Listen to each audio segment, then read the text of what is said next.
underground with the low. One hood, now they know. We the only thing popping in the Burke. 7 City skirt. On these niggas fuck what they think they heard. Spell the curse on the verse with vibrations from the words. We the only thing out here popping. Only thing out here popping. Only thing out here popping. Only thing out here popping. Only thing, we the...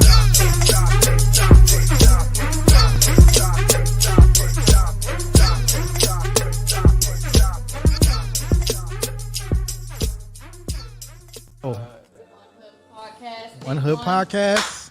Let's get it. One Hood Podcast, take one.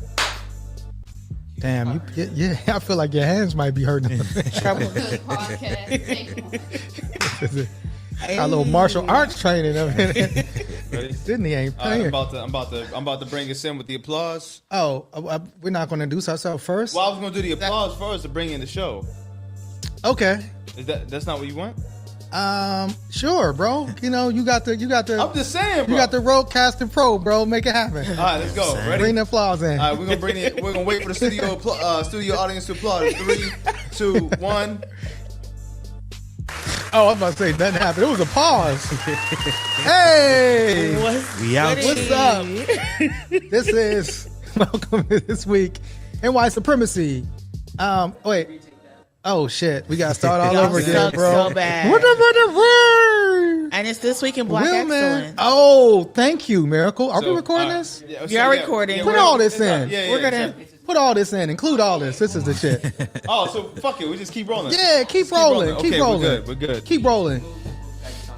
Oh, see? Damn. So. Oh, that's my book bag too. Damn, I'm fucking up. You can just set it right here. Damn. Damn, I'm messing up, man. I was like, All can these you things- clean that I was table? about to say, yeah, I spent all day cleaning this place yesterday.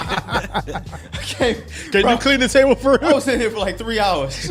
I'm walking. This nigga was sweaty as hell. This nigga looked like he was boxing somebody, Man, yeah, bro. sparring. Man. So you would say he was out in the field cleaning. He was. Oh, Out in the field cleaning? out in the field. Mm. You's a field nigga now. Oh, I didn't. You gonna put some applause in that? Where the sound effects? So, welcome to This Week in White Supremacy. This week in Black Excellence. Thank you. Yes. This Week in Black Excellence. We switching up again this week. Jasiri X. I'm co-founder and CEO of One Hood Media, and to my Oh, what was the accident. You're fired. I'm learning. fired. I'm learning. We need a proper engineer. to my right. It's your girl, the one, the only Miracle is here. Ooh. See the love, the happiness. Yes. They're gonna bully me later, but it's okay. Do we bully you or do you bully us? Right? I have never bullied anyone in the history of my existence. Okay. All right.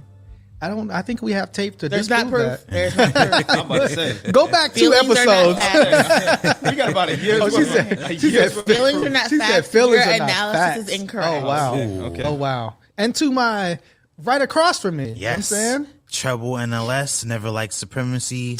Absolutely. Niggas love shy, nature loves shy. You know what I'm saying? All of the above. All the above. You know what I'm Yes. saying? The lyricism on display. And the engineer, the sound man. Man, the high value man, the revolutionary but gorgeous one. You get me? The man behind the sound effects. Yeah, I guess you know I'm the DOO because I do everything. I guess Niggas love sound. I was Yeah, gonna call you niggas love sound. You know the what I'm saying? Renaissance man. The Renaissance. but You get me? Yeah. Yeah, the roadcaster man. So we're road here, man. Yeah, road man. Come- Hey. Done know it. Where's the sound effects? Proper road man. Yeah, I don't have road man. So what's it? Boom. Yeah, Here we yeah. go. Oh, you got the air horns, bro. You got the. Come on, bro. Come on, bro. No, man. let's go. Yeah, Top Boy is yeah. on now. Still, I haven't got a chance to watch it. Yeah, yet, but me I'm neither. excited. I haven't I plan to seen, sit down with it this weekend, innit? I definitely do want to. So let's get into the show. We're stepping it up. Shout out to I think I've been saying I don't know why I've been saying cameraman or something, but shout out to your mom's house studios who really been helping us Absolutely. put all this together. You know Absolutely. what I'm saying? and kind of got us on a new, this is new. We're in person, but we knew we got our headphones on. We got our mics, right? We got our sound effects. Yes. Taking it to the next level. You know what I'm saying? I love that. Absolutely. I love that. We Next have to take that away from him. Sounds good, man. Every time you say something impactful, boom, you just got. we do need like a bully. Yeah. We need something like y'all light skins like every time. Yeah, I know. But before, let's, like you said, you all corrected me. This is This Week in Black Excellence because we witnessed history this week, right? With our sister, Ketanji Brown Jackson's historic, nomination in the Supreme Court, right? Yeah. Oh, I thought you was gonna give me some claps. No. We just lost that up. Here you go, scaring white people. We just trying to get the woman into the Supreme Court. Let's not have bombs and Yeah. Let's right now. Yeah, we don't want to do the gun sound for Ketanji, KBJ. So, the hearing was yesterday. For those that didn't see it, it was, and I saw a lot. This was a lot of black women specifically who organized, who said, like, yeah, Joe, we'll give you our vote. However, we want our Supreme Court nominee to be a black woman. A lot of black women pushed them on that. Sister SCOTUS was one of the things that happened. In fact, they held a rally yesterday where, black women and other people and supporters came from all over the country to rally on behalf of KBJ and that nomination. She was there with her parents were there, her daughters were there, her husband cried, you know what I'm saying? He like shed a tear, man, you know what I'm saying? So like, just, did you all see it? Y'all initial reactions to this sister? I'm gonna start with you, Miracle, black woman, lawyer. Checking all the boxes. Yes, yeah, exactly. What does this, did this moment mean something to you? Your community, like, the legal community, like, are y'all talking about it? We got Ask a Black Lawyer on Thursday, 7 p.m. But we get to get your, like, what is your first initial reaction? Of course, it's historic, so everybody's like excited about it. But at the end of the day, most of the black women I'm talking to were all just waiting for all the microaggressions to come out. True. It seems that given like the history of this country, whenever you put like black and woman together, people really lose their minds. They do. Yes, it's great to have representation. Again, I always say representation is not, liberation. And, it's great to have allies at the table. But again, America is America, and there's going to be rulings that we know is going to be problematic, and we're going to disagree on policy issues. But yes, it's always great to be having a seat at the table and hopefully making the table a little more equitable. I love the fact that she, Judge Brown, was a former public defender. She would be the first justice to have that background. And it's very important because a lot of civil rights around the rights of defendants and incarcerated folks are being litigated right now. So it's great that she would have that seat and be able to bring that perspective. So yeah, I'm excited about that. But I think what we saw again, when we talk about feminism being for white women, we saw how the white women engaged her on both sides of the aisle. Right. How they were talking about, politics and what it plays a part in. Where we talk about critical race theory, and it's this woman being there is already a threat to the establishment. So we know like this next week is going to be hell for a lot of black women. But at the same time, it's like great to see. We know she's going to answer these questions amazingly. Right. And I can't wait for her to like just tell off a couple of senators because they don't know what they're talking about. And I love the fact that like it's going to be fun. But I do hope she gets confirmed. We'll see. It's going to be a long couple of weeks, but It takes that long. It takes like a couple of weeks. It can, because remember Kavanaugh when he was out here crying how he liked beer. You don't know what lies people are going to come up with. You don't know what information is going to happen. So it can take a couple of weeks for her to get voted on. But I think she'll be approved from the committee, and we'll see a vote in a couple of weeks. Yeah, it is kind of wild because a couple of things happened, and then I'll come to Farouk and Treble. Right. One was. It's the Republicans, although they have already been talking about like her experience as a judge, but they can't. It's hard for them to say that because you just voted on Amy Coney Barrett, who was the least experienced Supreme Court nominee, they said, in 30 years. I think it was the Washington Post put out this chart where it showed like previous experience and like, our sister hit all the boxes, right? She checked all the boxes more so than any other Supreme Court justice that they had, on this chart, right? They were saying like she may be the most experienced Supreme Court justice than anybody that's actually like currently on the bench right now. Or what were you saying? So of course, it's that whole you got to be twice as good to go half as far. Like shout out to Papa Joe.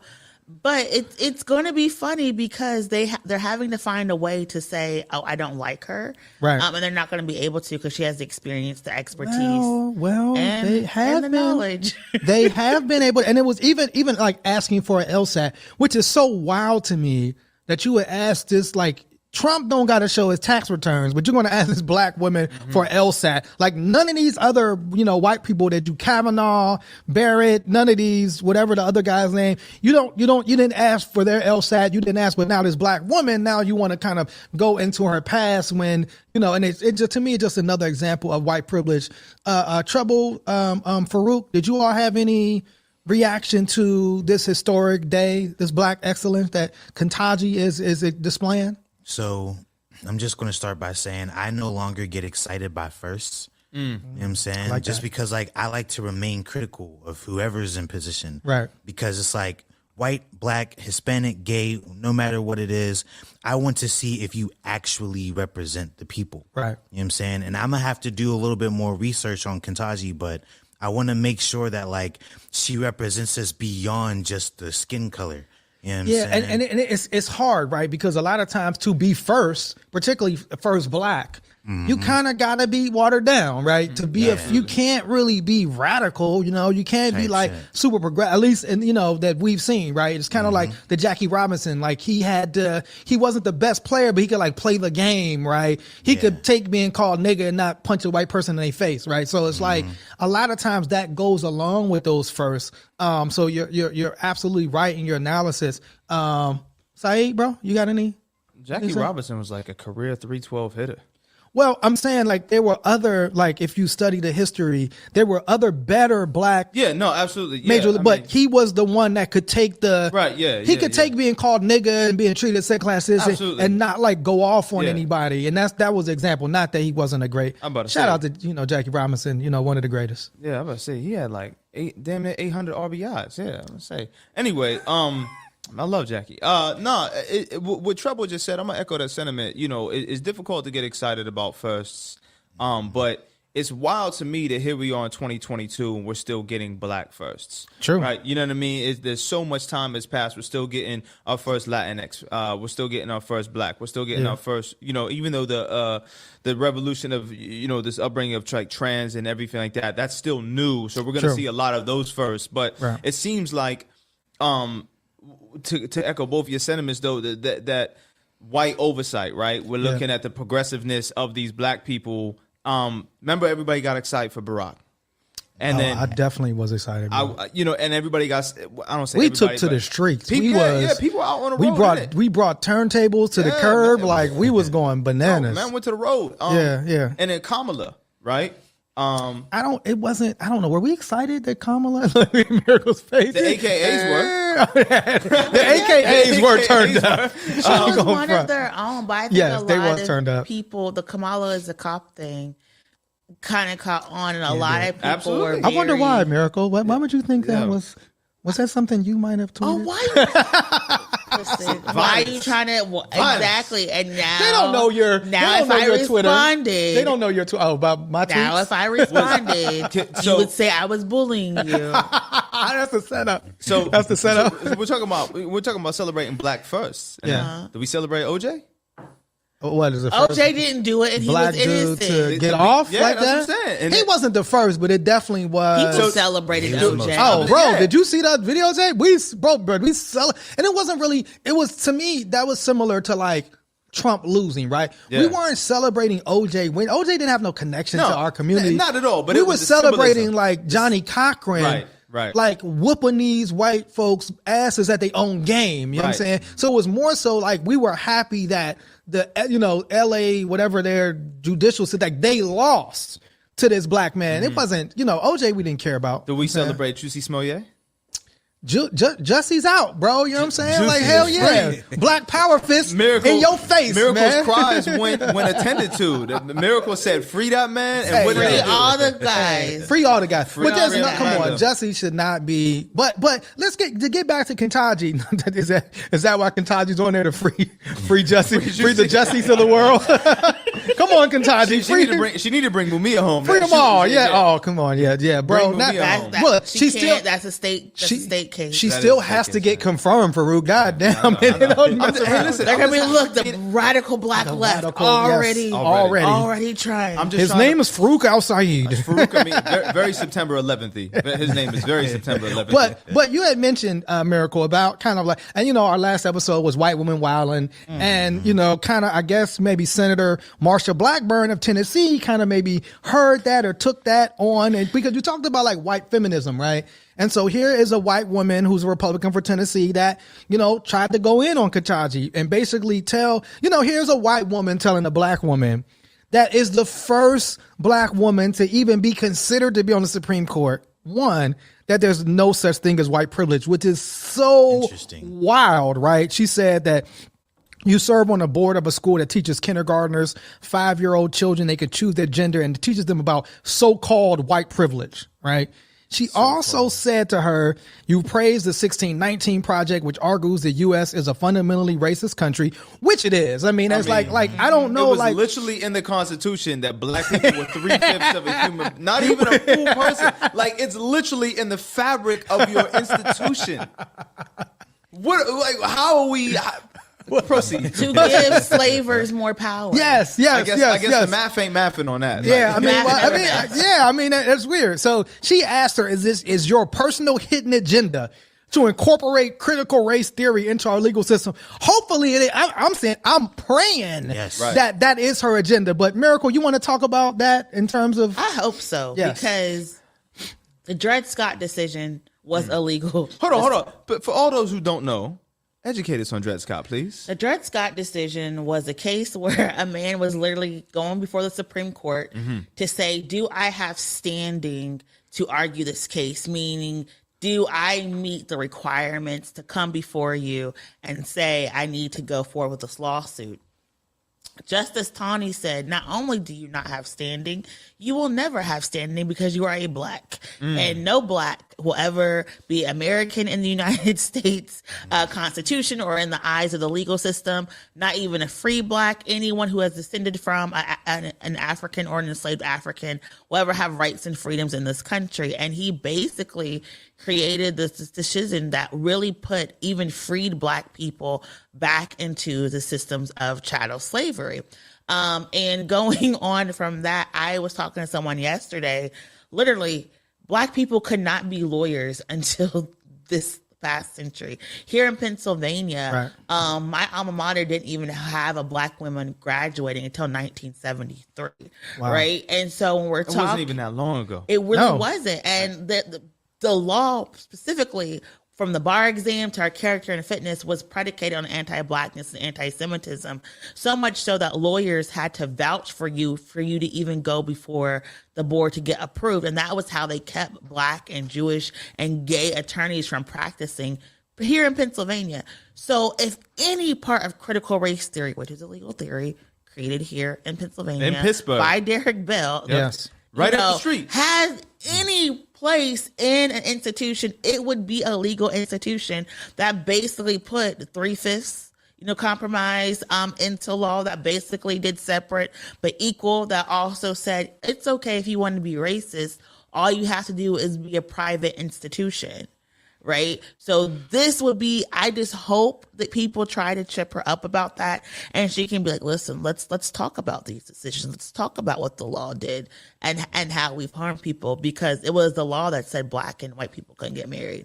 It was the law that said, oh, you can't live in this neighborhood if you're a black. Right. So I hope she brings the fire and she references this stuff so that people can sit there and be like, okay, maybe she's not the one to play with.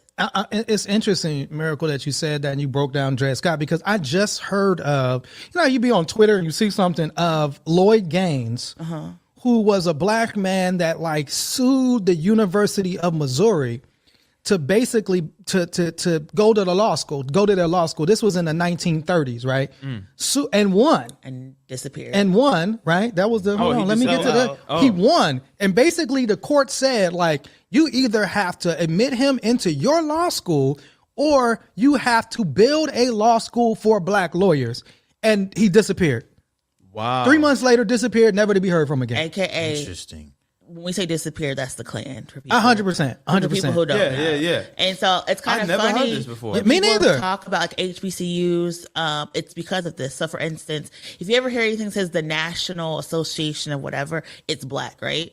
You have your Association of Journalists. The National Association of Journalists is black. So if you think about that, it is because of stuff like this. Drop something for Miracle. Yeah, Where, we like- getting schooled now. Black excellence. Yeah, It's black right. excellence. Excellent. The law literally was like, yeah, you're not, you can't come here. It's private. 100%. So all these institutions that are membership based, so your journalist institutions, Right. things you pay a membership fee for, it's because they didn't want black people there, and they privatized, and they kept it out, and that's how you legally can discriminate because of the law. But it is Wow. wild. I did not know Yeah, that. absolutely. It is wild though, like you said, to see a sitting senator, right? Basically, like you like, and I can't. I'm not under the assumption that she doesn't know. She knows the real history of the United States. She knows it's like steeped in racism. But the idea that like we're just gonna deny this instead of admitting like the real history. I mean, you go into the African American Museum in D.C. and they had the thing of Thomas Jefferson. And I say this to say, you know, in Texas, they've passed these anti-CRT laws. We're seeing this happen all over the country. And in Texas, they actually said that, like, one, they said they are forbidden to teach about the 1619 Project, right? They're forbidden to teach about this project that centers the black experience in the United States of America. But it says they must teach that slavery and racism are deviations from the authentic founding principles of the U.S. So, in layman's terms, for everybody that doesn't speak that, the U.S. was this wholesome land with amber waves of grain and justice and liberty for all. Justice and liberty for all. But there were a couple of just a few bad apples. Rogues. Just a rogues, yeah. Few bad apples that said, you know what? Trellis. I'm gonna own these niggas. How dare they? How dare they deviate from the authentic founding principles? Japanese in terms. But like you said, that said the 3/5 Of a compromise, man, like yeah. that's in the Constitution. And like, so I mean, they, you know, George Manifest Washington, destiny. Manifest destiny, like my nigga. what, like George Washington, Thomas Jefferson, are these people own, like the founding fathers own slaves? We're not making this up, right? We're not. Hold up. They own people. They own people. They own people. They own people. human beings. They enslaved. They enslaved Africans. Right, brilliant people. But like you said, the idea that like that's not fundamental. Like, how do you do that? Like, how do you get Easy. your brain? You Easy. just rewrite history. I would say, not only that, they built a global economy off of it. They're like, watch us work. Actually, watch these niggas work while we collect money.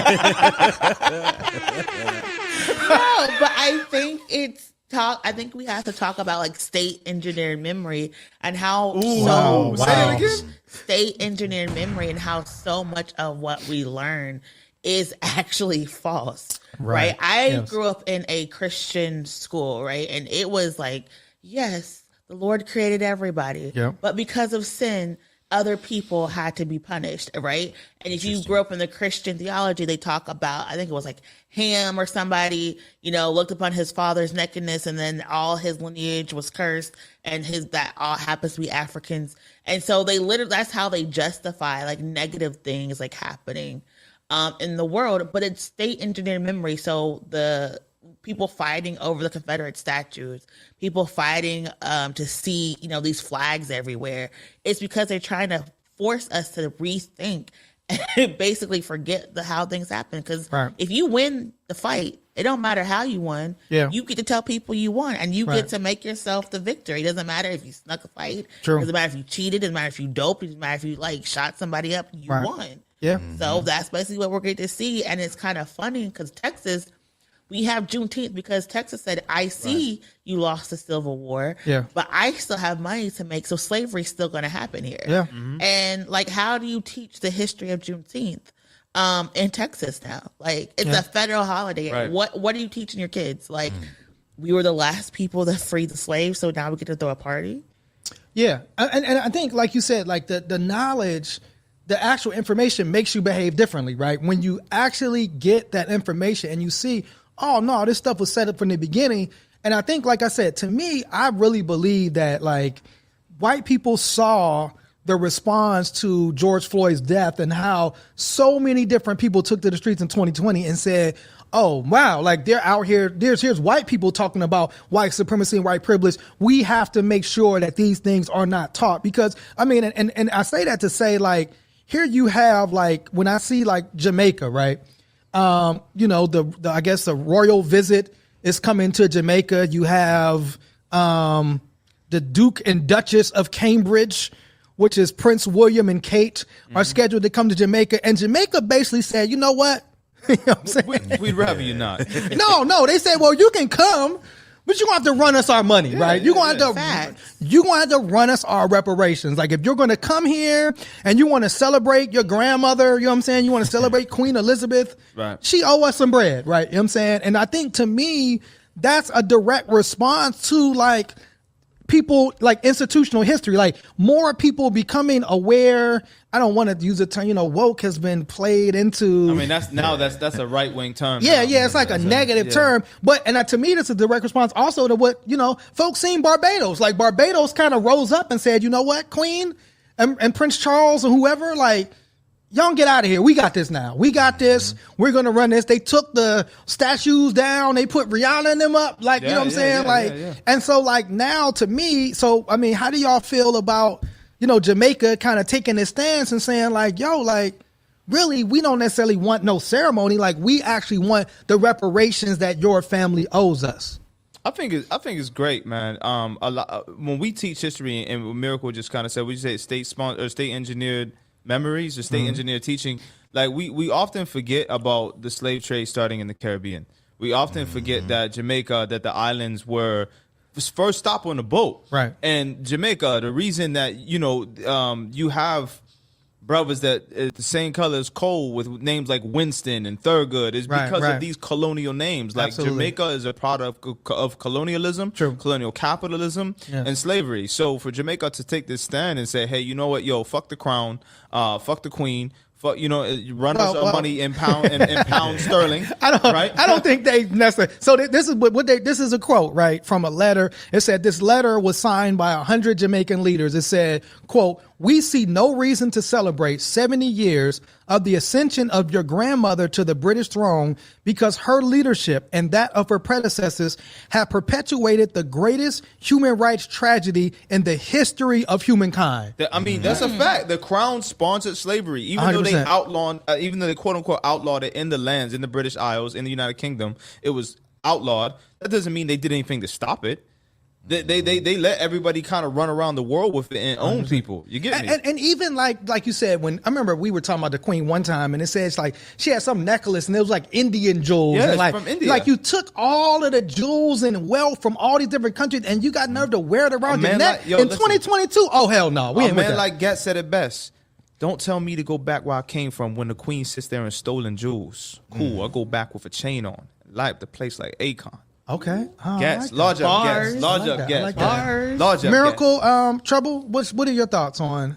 For me, it's inspiring because it's like, it's real nigga shit. You know what I'm saying? Like absolutely. They're literally speaking truth to power and saying, yo, you want us to celebrate anything that has to do with y'all shit, pay us. Yeah. You know what I'm saying? Give us what we're owed because y'all are celebrating the same thing that is causing the devastation that we see to this day.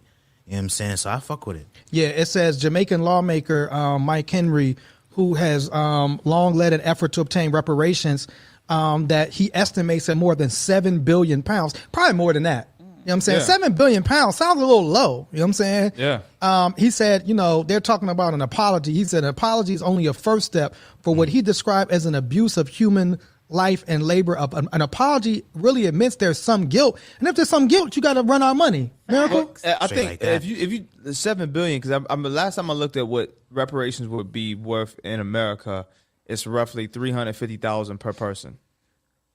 Yeah, I don't think that's enough. No, it's not. I don't think 350. I'd rather it's tax, untaxed. Well, that's whatever. only for slavery. It's not for the Jim Crow segregation. Right, yeah, that's just we what- need yeah. all the bucks. We need it all, man. I feel like we gotta do this to Joe. You know, when he comes through, you know, we gotta listen. Where them gunshots?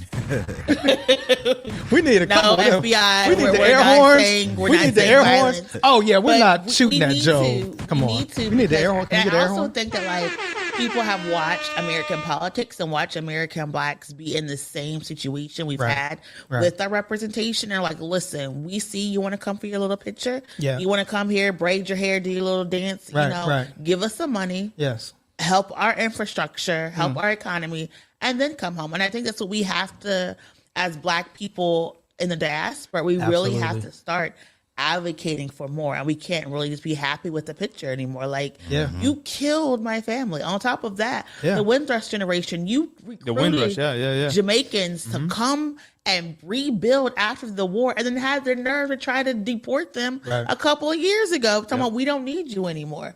Nah, run us a check Yes. and an apology, and maybe do some trade negotiations. So I think it's great, and I hope.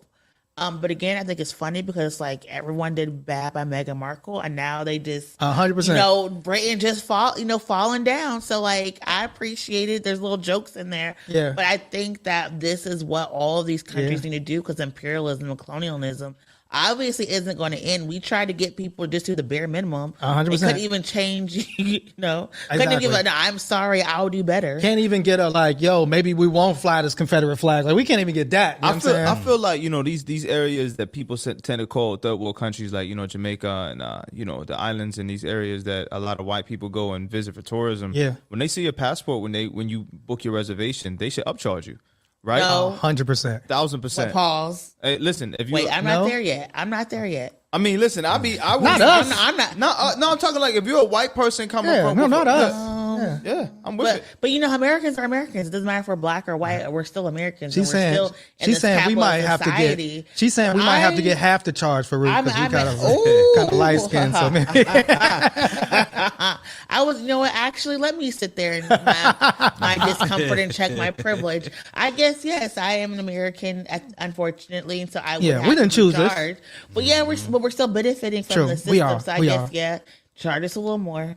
Well, he was talking about Yeah. the white Americans, but this is the wild part. And I like, you know, just to go back, There are like some Uncle Tom Coonish black there are Americans some. that we are gonna, also exploiting. we're about to I'ma get say, into that. we got we about to somebody. get into that dude. But this is what I thought was funny. It says like during their 2-day stay in Jamaica, Prince William and Kat are expected to celebrate Bob Marley's legacy. Sorry.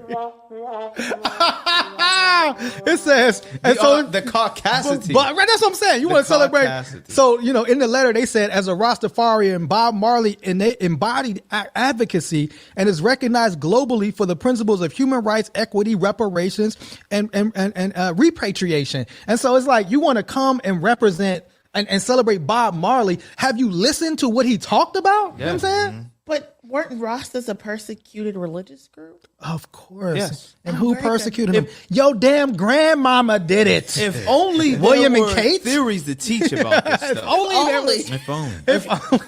If only we had like history to look back on to only teach. yes, if only a lens possibly, Right, yeah. where we could view some of this stuff. But shout out to Jamaicans, they rose up, and you talked about Coons miracle, right? That's the. Oh, are we using that why are we language? putting it? Is on? that man. because I have Why heard we that gonna that put is it on me? Oh, well, I'm sorry. Why- Well, yeah, why I we didn't want gonna to put it on me?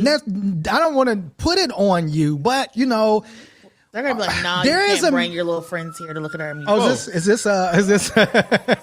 You know, I hate that. Like, pause.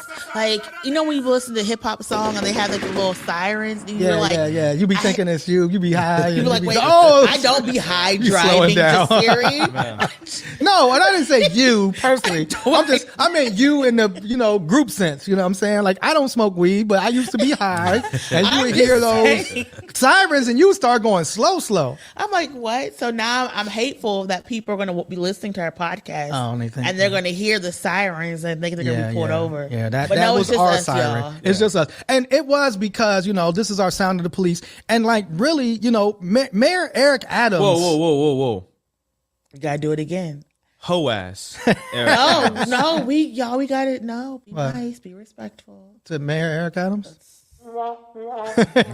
So, but it's wild because Eric, like when you talked about like Kamala's a cop, no, Eric Adams is a cop. Yeah. He's Like the he copper's is the cop, and it's wild because like Carl you know, Winslow ass nigga. Carl Winslow would never. Carl Winslow would never. I mean, Listen, I don't know. I don't know if it looks like a duck or quacks like a duck. So for those that don't know, Eric Adams is the mayor of New York City. He was a former NYPD police officer. He's black. And this is the thing when we talk about white supremacy. Black people can be purveyors of white supremacy. And Eric Adams, it's almost like this was the plan, right? We'll put this black guy up here and then we'll take all of those policies that like black people, you know, I mean, and I remember when folks took to the streets, they were taking over bridges in New York. It was an organized protest to get some of these laws, bail reform, all of these things that happened in the wake of 2020. Remember, New York talked about ending qualified immunity. Yep. New York, finally, we were able to access like a police officer's like record, like their record for when they did all of these mistakes and did all these things. That was something that never happened. It's like they put a black guy and he's trying to roll everything back. But one of the things that he did was he's reviving the NYPD unit responsible for the chokehold death of Eric Gardner. And so he, again, like if this was a white guy, right? If this was some white, conservative guy, everybody's up in arms, right? But this is how they do it, right? We're going to put white supremacy in a black face, put a suit on, give them some, talking points, whatever. And now they're going to zero in on gun violence. And so what's going to happen? We already saw, this rapper in New York City that was illegally searched, right? They wrote in their report that he did all this stuff that he didn't do. Video showed that they just straight up lied. Eric Adams backed those folks too. So like, how do we feel about here Eric Adams like bringing this group back that basically, choked Eric Gardner to death over some Lucy cigarettes, right? Let me say this. Let me say this. I went to high school in New York City, right? And this is post 9/11. So we all know who was mayor at that time. Eric Adams is just Rudy Giuliani with Ebonics. Drip. That nigga ain't got no Swag. drip. Yo, nothing. And he said, what was it, drip or swag he said he had? Whatever he said he got, he ain't got. He ain't got it at all. He ain't got that. No, not right? at all. Man don't have them things. But I mean, you're 100% right. Like he's Rudy Giuliani with some flavor in his voice. That's 100%, it. Like yep. he runs on all the same pro policing principles. He 100%. runs on all his politics are all in line with that. Like he bring it back, stop and frisk. I mean, listen to this sentence, right? And this is the Politico, right? It says, Adams welcomed the new anti-gun unit at the city's police academy in Queens, vowing not to repeat the mistakes of the past, but also promising to have cops back, even if their actions generate complaints. And he railed against New Yorkers recording police activity, a constitutionally protected activity that he says has been taken too far. Listen to this next quote. They have my support.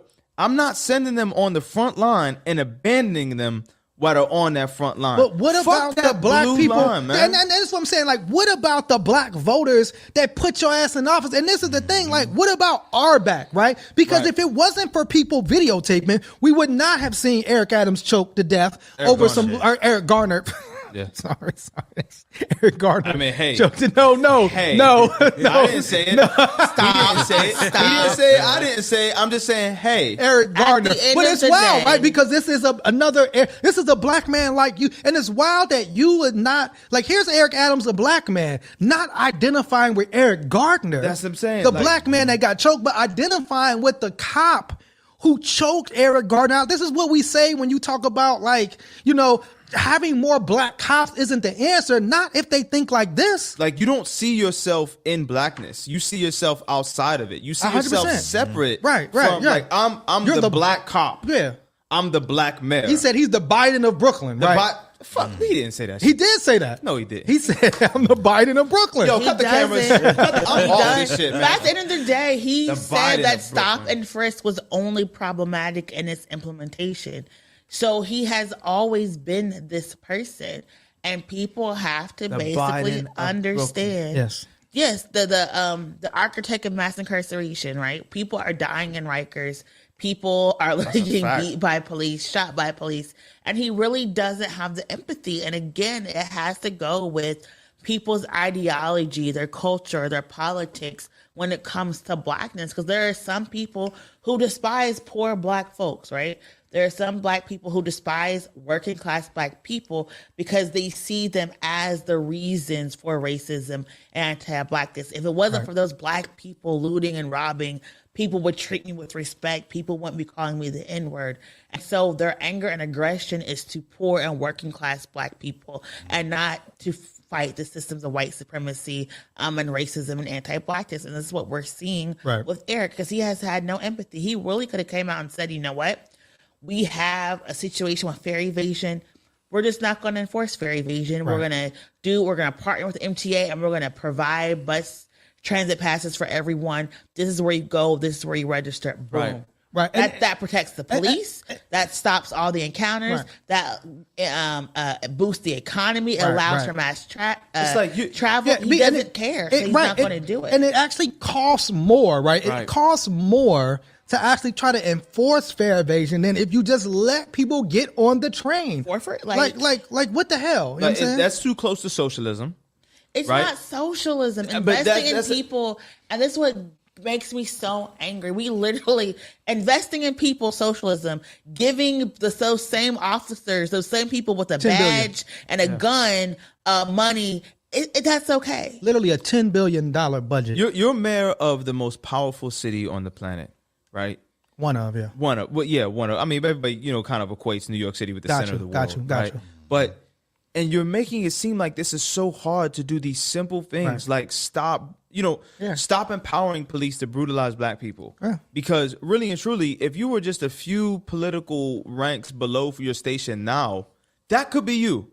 And this is the thing, like, Eric Adams probably has been profiled 1,000%. I mean, and it's like, but like you said, you get into this position and you're not relating to like the black people that you grew up with.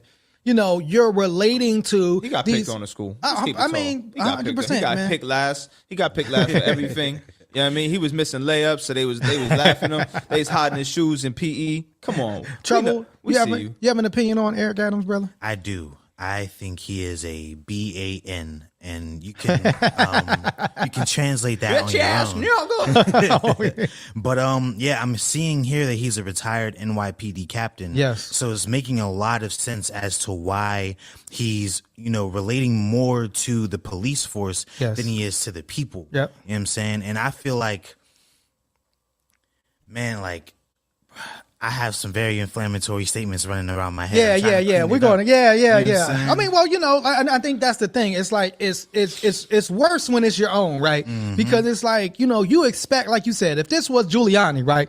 We expect Giuliani or Bloomberg, right? Mm-hmm. Like we didn't have any solidarity with them. Like we expect them to do this, right? But like how you undo what de Blasio did? Like how you undo what the white mayor did, right? Type but shit. remember, De Blasio, married to a black woman, had a biracial son, so he looked at it a little bit differently. But just like you said, what about your own child? Like, does it take something happening to your own child, Eric Adams? Right? Is that what you want to see? Probably blame it on black people. He probably would. And God forbid that happens to his children. They don't forbid. have to encounter some type of police experience to where it shifts their narrative, right? Absolutely. But we seen like his son was the one that put him on to the drill rap. Come on, like the whole family. His son ain't never sending him no more links. His son ain't never sending him a link to another rapper again. Man. And after all of that, that kid was still innocent. And I think I forgot the little band's name. I apologize, but the fact that like you were really about to ban drill music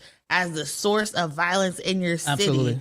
Because a alleged drill rapper shot a cop, right? And it turns out the cop shot himself 100% for violating policy. Yes, and you turn around and stand with the cop. Y'all are wrong for going and exposing that this cop lied. Like, at what point do you say, you know what, we're going to here to make a change? We understand this bad thing happened, and he couldn't even Barack Obama teachable moment the shit.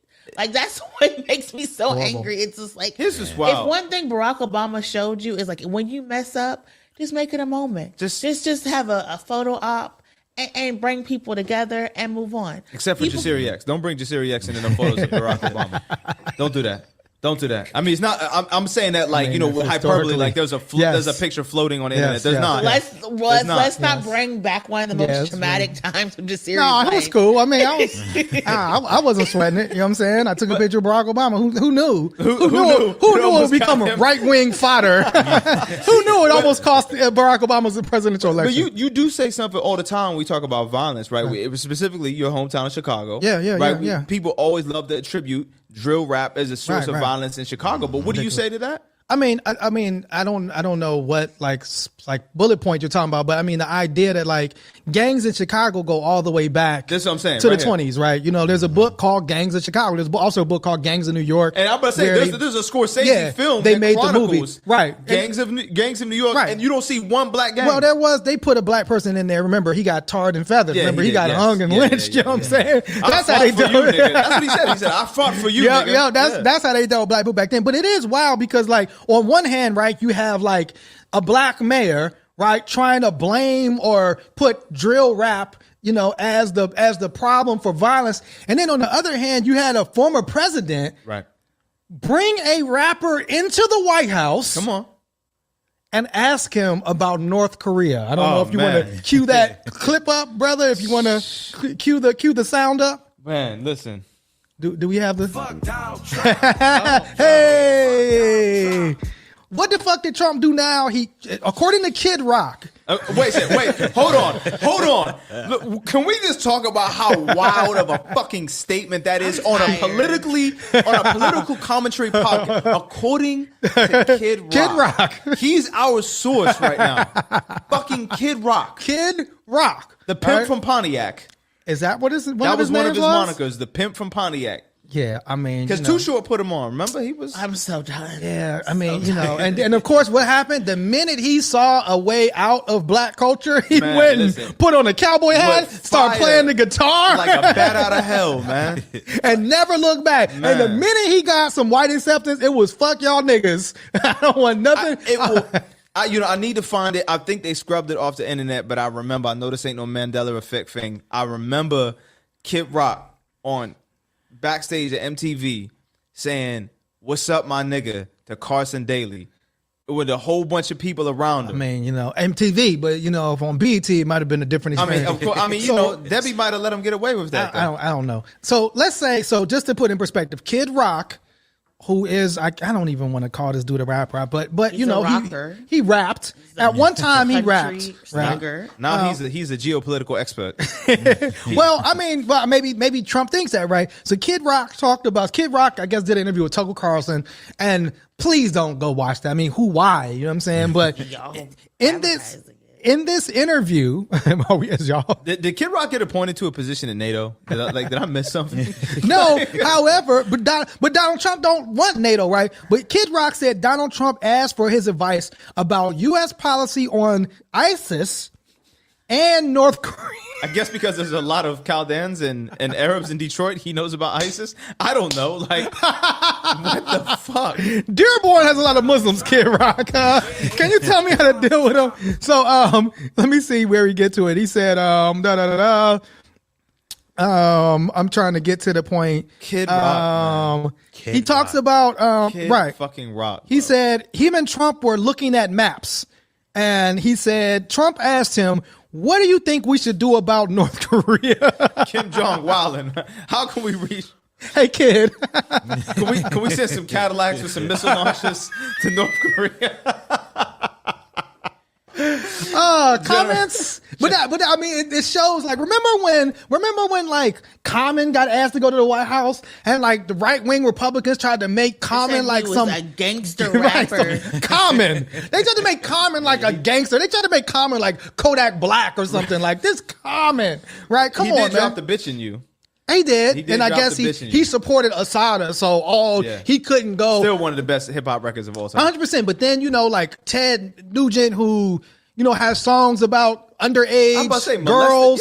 I mean that talked about killing Hillary Clinton and all. You know what I'm saying? Like, so it's just funny. So not only can Trump have rappers, but Trump can actually ask them about policy. What do you all think as a hip hop artist? Treble, NLS. What do you think about Trump asking Kid Rock? It makes me wonder, like, what is Kid Rock's sphere of influence, right? What Trailer is parks.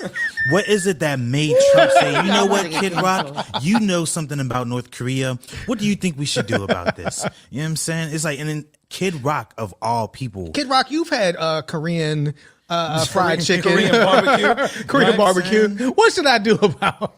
Had some kimchi and some kombucha and was like, you know what? I am an expert. You know, I'm a little bit of an expert Isn't it? myself. It shows Trump, right? I mean, like more so about like this is Trump's mentality. I mean, he was, you know, he had top secret documents at Marcialago. You know what I'm saying? And they said he would like show people like. You mean Mar-a-Lago? What did I say? Marcialago. Was that like a Nas lyric? I'm a rapper too. I'm Jasiri is gonna mispronounce I'm gonna some shit. mispronounce everything, right? That's the nigga in you right there. Like, that's the most niggerific shit ever. Like, I feel like it's not called Marcialago. It should be. But I mean, I'm just saying this is Trump's mentality, right? Miracle, is this legal? Is it legal for him to ask it? You can ask anybody anything. It's like, I mean, I don't know because again, at the end of the day, Dennis Rodman and the guy from North Korea were friends. And so yes, sometimes it is great to go outside the norm and ask people advice for things. Yes. But at the end of the day, Drink. Take a shot. I don't think Kid Rock would be the person I would go to for advice on war and violence. He's not a soldier. He's not a refugee. hey, listen, he's from Detroit. He's not someone who's been impacted. I mean, by if anybody violence. got urban combat experience, be a nigga from Detroit. But he's not really. He's from like the suburbs. Yeah, he's yeah, not really yeah. from Detroit. Anyway, 6 Mile or some shit. so but I think it just goes to show like how everyone keeps talking about the qualifications of Black people to hold positions of power, but literally Kid Right. fucking any person Right. off the street, the former Yes. president would ask for advice, and somehow that was okay and that was legitimate. It's just hilarious. Not only is that okay and legitimate, like they actually want this dude to be president again, so he can ask somebody else. Well, speaking of Trump rappers, right? There was another Trump rapper in the news, and maybe we can kind of like close out with this. You know, Kanye West has been in the news lately. is he a Trump rapper? Oh yeah, he said he still wear the MAGA hat to this day. Like he's, I mean, he's MAGA hatted out. You know what I'm saying? Like, so I would argue he still said he supports Donald Trump. I mean, he still pushes Republican talking points. definitely he's still right, and that's kind of what he's been doing. But he was supposed to perform at the Grammys. Kanye need to find God, man. Find God. Find God, yeah. I mean, I thought he did a whole album, and then basically Kim Kardashian left and got with Pete Davidson, and the guy he threw Cakes God is- right is out the skeet. window. Kimmy Cakes and Skeet. Bro. So once the Grammys basically pulled Kanye West's performance for what they said was his online behavior, The Game, took to his Instagram and said, quote, "Time and time again, they show us that they only want to steal the culture, not allow you to ever be their equals. In more than obvious moves for reasons for minuscule actions, the Grammys have at last minute decided to pull Kanye West from performing on the shows that they didn't know it was coming." He looked at this as this was like racism being practiced by the Grammys. Do you all feel this way? Is like, My question is like, is it racism or is it accountability? Because he has been wilding on social media, and it's like, I don't know. It's like, what were you gonna say, Fruit? So the Game actually rapped a lyric about dissing Kanye on his last album, Born to Rap, where he says, "Put the needle to the spoon, put you on the moon, make America great again. You a fucking coon." okay, That was before Kanye Yes, now single-handedly changed his life. did more And for did his more career for in 2 him. weeks. And that's wild because he's worked with Ye before. It's just like I don't know, like like Game. I see, like I know you're trying to drop another amazing album, and I see that, like, the musicianship being with Ye is inspirational, but, like, as someone who's a Ye stan, right, you got to draw the line someplace. Where do you draw the line for? I haven't yet. But when I get there, I'll let you know. But I think this is the reason why the Grammys are making this decision. Like Trump, Kanye is almost creating a cult of people Yes. around him who basically do his bidding for his good graces. You saw Soulja Boy, who's been arguing with Kanye for being dropped off some song, talk about he would violently assault Pete Davidson. Correct. You're seeing the game. Skeet.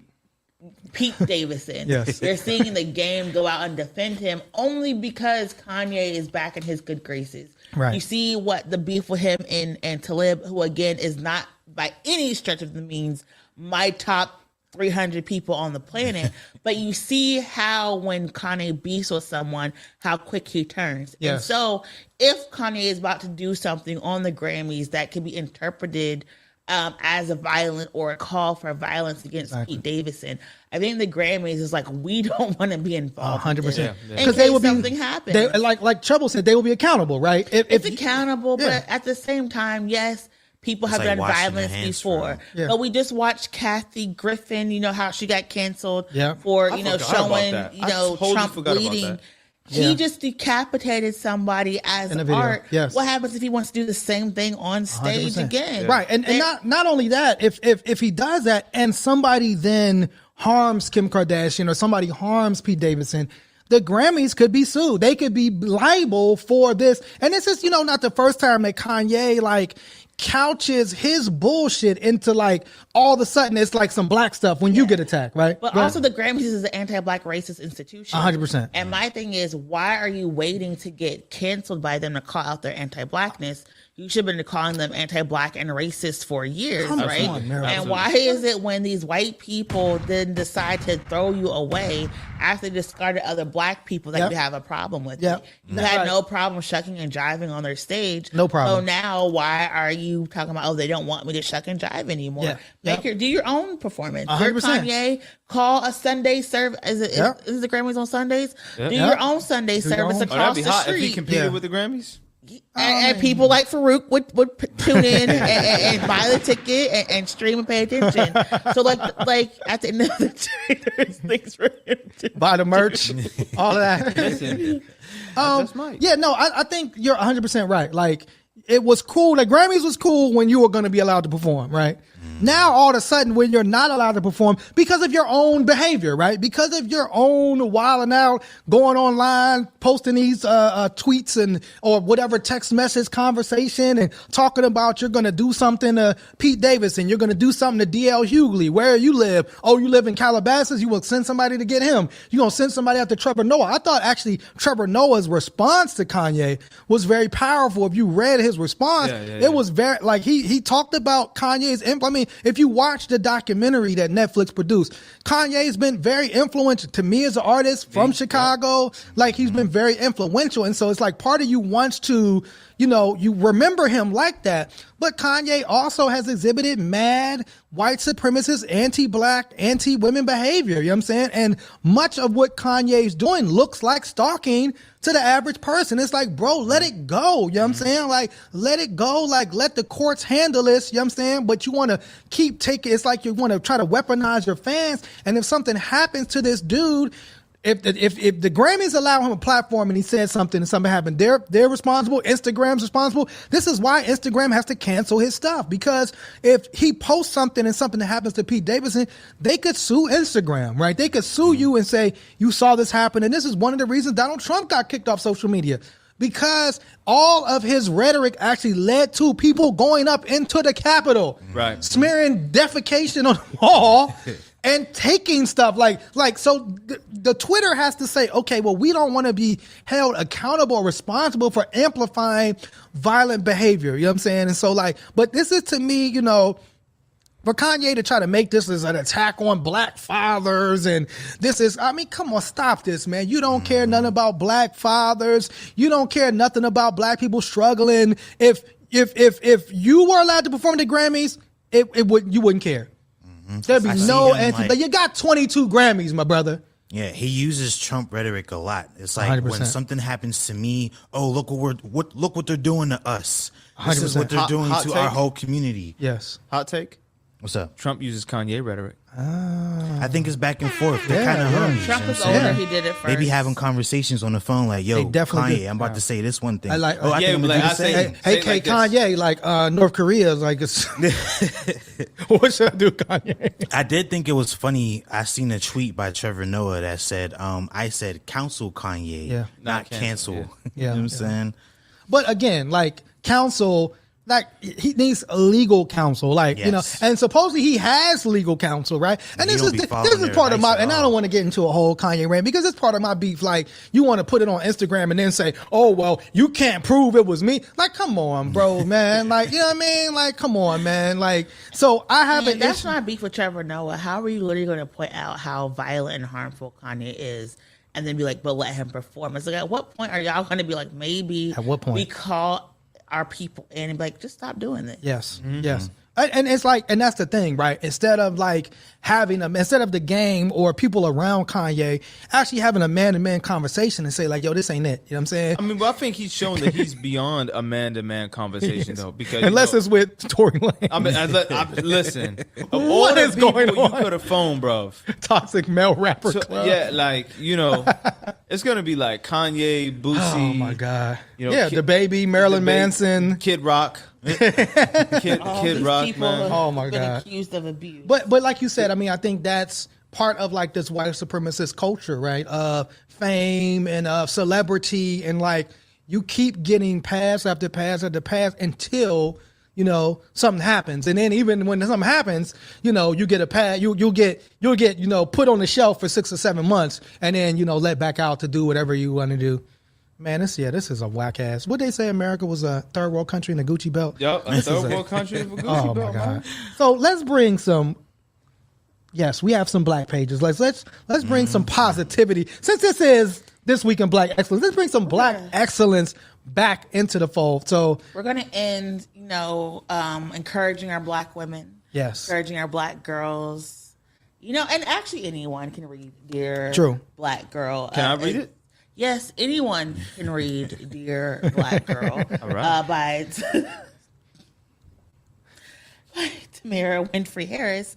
It's basically a collection of letters that black women wrote to themselves, to random black girls that they saw, to their younger selves, to their neighbors, to their kids, to their daughters, and basically encouraging them to be their authentic selves, to know that life is great. There's struggles, there's ups and downs, peaks and valleys, but it's a really good inspirational read.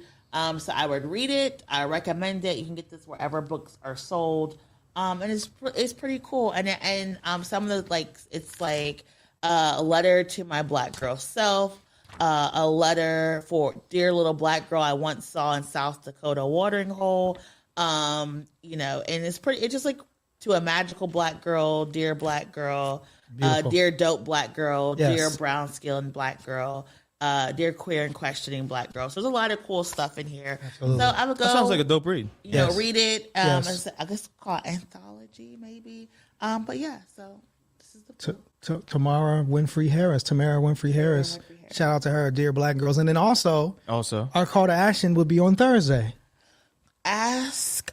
We're gonna watch Ask we a Black watching? Lawyer. Ask a nigga 7 lawyer. p.m. No, No. Oh it's my black God. excellence, brother. What? It's black See? excellence. And you know what? No. Okay. No. What's the little Pete Griffin skin color chart? No. No. Absolutely not. ouch, Absolutely not. ouch. Clarence Thomas will not be on the show. Man, I guess not. Yes. He's not. He ain't got the hue for the views. He does have the hue. Yes, but he is. And If it was Clarence Thomas, it would be Yeah, asking a yeah, lawyer. yeah, You know what I'm saying? No. Ask a black lawyer. No. I can't call Clarence Thomas. No.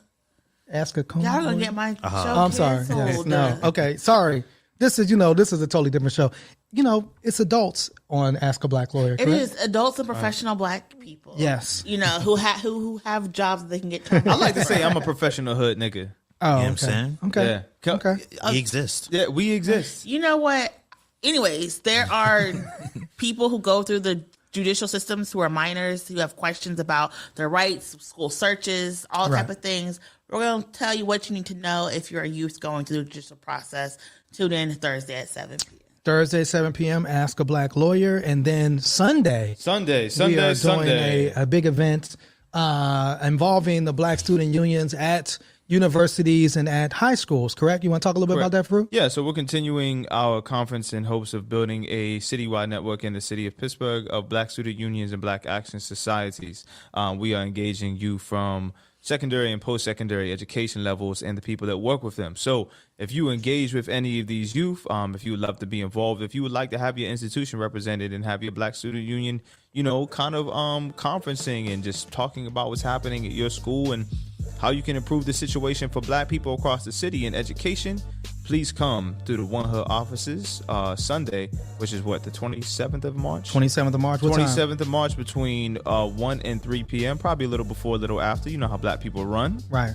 We will have food, we'll have music, we'll have speaking. Yeah. It's going to be revolutionary and gorgeous. Absolutely. So you'll look at our social media to get the information. If you know somebody is organizing a Black student union, trying to organize a Black student union, definitely get them the information. We had a great time last month. We did. We're going to have another good time this month.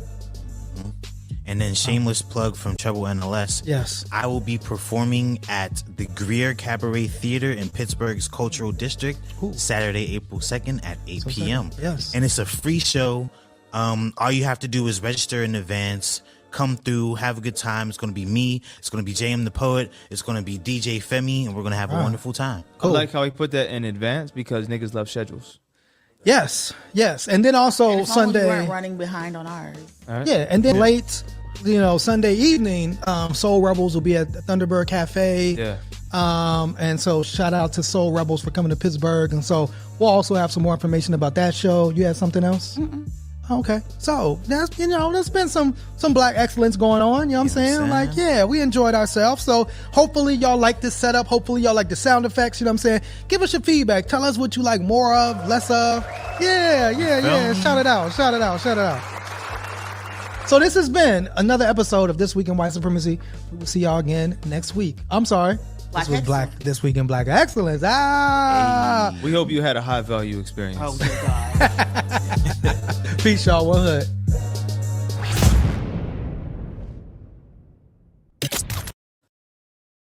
Out here popping, we them lords, you can't stop us.